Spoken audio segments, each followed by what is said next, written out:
Hi Dance Universe! This is Maki Kiwi, one of the star choreographers. So, napunta sa aking duo ay sina Glyza and JM. And ang genre naman nila for this challenge is heels. And ang tema naman nila ay fire. So, sa first rehearsal po namin, actually, si Ate Glyza, medyo nahihirapan siya kasi hindi talaga siya sumasayaw na naka-heels.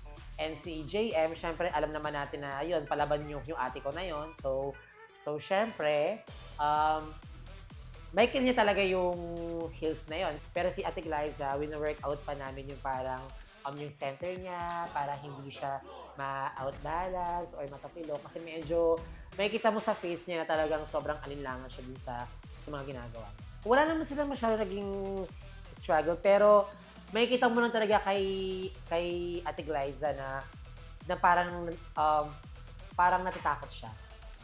Pero actually parang kill nilang dalawa yun na nafe-feel ko. Si Ate Gly, pagka nakita mo naman kasi siya, talagang inilalaban niya talaga yung heels talaga sa sa mga ginagawa niya. And hindi talaga siya nag-i-stop dun sa pagre-rehearse na yun. So, si JM naman, ayun nga, hindi naman niya pinapabayaan si Ate Glyza rin talaga. And talagang tinutulungan niya naman ito para nga, syempre, makahabol si Ate Gly. And yun, for sure, magiging click naman sila for this challenge. Stars on the floor!